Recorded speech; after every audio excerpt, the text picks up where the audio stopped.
Okay, so we installing the fuel system today. So I have two brackets that's gonna come off of this wall right here and drop right in front of the gas tank.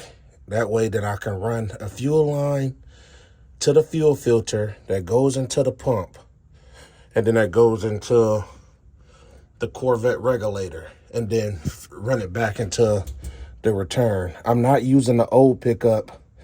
I mean the old fuel sending line, just due to the fact that it might be rusted in there. So I don't want to use that. So I got a whole new setup. So stay tuned. I'm finna show you the steps on how I do this, and maybe it'll make sense to you. So I decided to mount the fuel filter in the MSD pump right there. I don't know where I want to put the Corvette regulator at, because I'm too close to this fucking rail right here. So I think I might go up a little higher, like towards the motor, and actually put it there, and then just run a line back to here for the return. But yeah, it's not really that far down, if you can see. But like, it sits perfect. Sits perfect. So all I gotta do is just run a fuel line right there from the gas tank into the fuel filter, and then from the pump going to the Corvette regulator, and then a return from the Corvette regulator back into the fuel pump.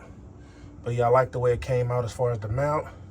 It's nice and secure, and it looks sleek, and it's easy to get to. So yeah, that's where I'm at with it. So back to the LS build. We just finished the fuel system, so I wanted to show you how I ran it. So I had this AN6 fitting that I actually attached to here, and I put this 90 degree in there, and I attached that to that, and I ran the line. As you can see, I ran the line up under here with those little fittings, attached it. I ran it through the frame. Now, if you don't want to use this AN6 fitting, which I recommend you do, right? Just because it's high pressure coming to your fuel rails.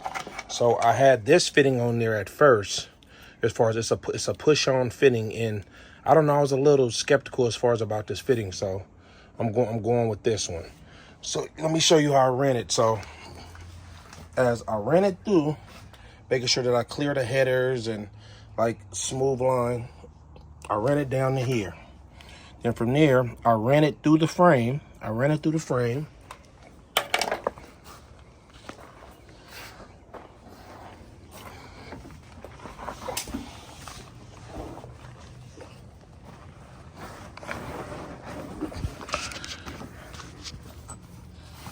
So from the frame, right there, I ran it along the side. Into the Corvette regulator.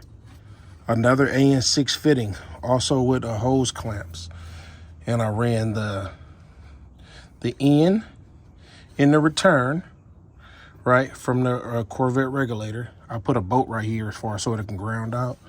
But then from there, I ran it along here, along the side of the wagon, making sure that I don't get caught up in like none of the suspension or nothing like that. As you can see, the fuel pump is back there. So from there,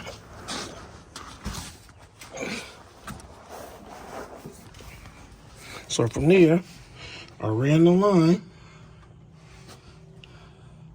all the way up over there, over the frame, making sure I clear the wheels from there, right?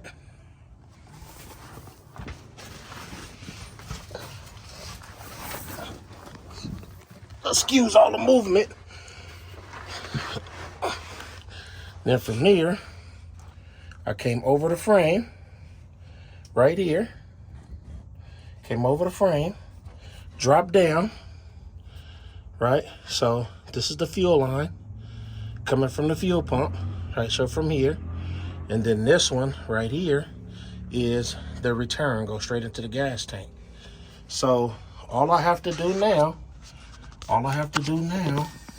is come from here, come from this fitting and drop down to here as far as just to feed gas from the gas tank, right? And that's it. And then hook up my positive and my negative. But first I have to drop the gas tank because I need a new filler neck. So once I do that and I run a vent to the gas tank, I'm gonna drop this. I'm gonna drop this gas tank, and then I'm gonna also undercoat under the gas tank just like I did this. So I undercoated this. I undercoated everything down there. Undercoated. I ran my battery as far as to the rear of the car, inside the spare tire compartment. That's the ground, that's the positive, and I ran it through the frame. Yeah, so once I drop this, I'm gonna undercoat that. Then I'm gonna hook up the wire to the gas tank. I'm gonna ground it. The fuel pump, I'm gonna ground it. All of them are gonna have their own ground. Don't never hook up the grounds together. Then I'll run the positive to here, running the same route as I ran the fuel line down there. That way that I make sure I clear the suspension and all that stuff. So I'm gonna drop this. After I finish doing this, I'm gonna drop all this. I'm gonna take these old springs out, these old shocks. I gotta get that muffler out. I removed this one. I gotta get that muffler out, and then I'm gonna drop the rear end and clean it up and paint it right and get it all squared away. Then I'm gonna run new brake lines. I'm gonna run the new control arms, the QA1s, and then I'm gonna do the coilover suspension instead of having this. That way I can adjust it for the ride height, and it should ride way better. Yeah, man, and get it ready. Then after that, get that dry shaft made, and yeah, she pretty much good to go. But yeah, I did an external fuel pump. I made it right. I put it on a bracket right here, as far as just to make sure that it's easy access. As far as trying to put it like in an awkward place or anything like that, I made 2 little brackets, Home Depot. Got these brackets off of Amazon, cheap. There's like $12 a piece or something like that. And mounted it to here, and yeah, man, she looks pretty cool. If you look, see, she lines right up with the frame, so I don't have to worry about it hitting the ground or nothing like that. It's sturdy, so yeah, man, she's coming along, looking pretty good. So yeah, the fuel line is done. The fuel line is done with that, so yeah, just trying to get her done. She's coming along good.